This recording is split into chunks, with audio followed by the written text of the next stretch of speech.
Some people might say that the hype train has to stop at some point, right? That at some point it's gonna have to break down, they're gonna have an episode that's gonna be bad, especially now with 2 episodes, the 3rd episode, they're not gonna be able to keep this up, right? Wrong, here's another completely 100% anime original episode, just like the other 2, and it just keeps delivering. It's almost like whenever they do stuff that is tied directly to the game story, it's not that great, but then when they actually do anime original stuff, it actually turns out absolutely fantastic, just like in the first season. Everything that I thought was the best part about the first season, like the first episode and the Kaede Doppling arc, completely anime original stuff. So they've showed it once again here in this episode that anime original is the way to go. They should probably just keep doing that. Maybe they should have done that from the start. Maybe this entire Mag Record anime from the first episode of the first season all the way to the last one should have been completely anime original if this is the amount of quality stuff that we get. We got way better characterization for Iroha, which is so much more than we've ever gotten ever. Like in this episode alone, Iroha has gotten more good characterization than in probably the entire game's content. Okay, maybe that's a bit too much, but it's still quite a lot of good characterization that we've actually gotten for Iroha. We actually have doppels that have an impact on the user and have a meaning to them, because they usually don't. They usually just power ups, like, look at me, I'm gonna get strong and fight harder, which is also kind of what happened in the last episode. But now he's like, hey, doubles actually mean something. Cool, we like that. There's a bunch of stuff that I'm going to have to talk about in the second part of the review, but this is easily going to be the shortest differences review that I've ever made, because this entire episode, from front to back, from the first to the last scene, is 100% anime original. So I'm still going to have to, or not going to have to, but I'm going to still make an episode because there's still a bunch of stuff that I want to compare to the game and see whether it differs, not just with specific scenes, but just with specific stuff in the game compared to the anime.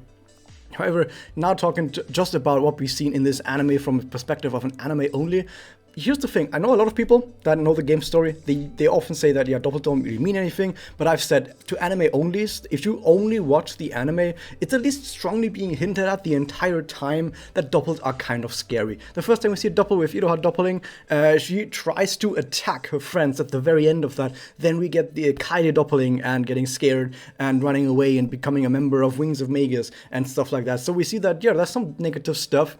Then towards the end of the season, Iroha and Yachio, they just double willy-nilly to attack Holy Mummy, and it seems like doubles are just a power-up.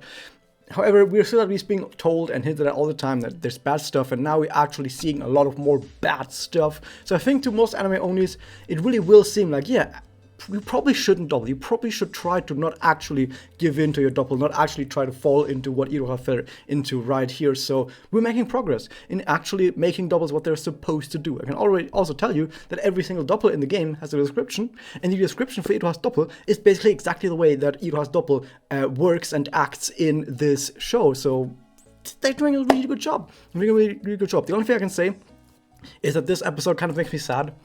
Actually makes me very, very sad that the entire anime can't be anime original, because whenever they do anime original stuff, it's so fucking good, so good.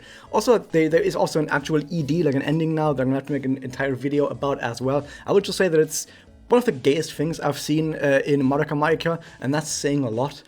People have said that they can't really make it any more gay, otherwise it'll, let's just say 18 plus stuff is gonna happen, right? If they make it any more towards that direction.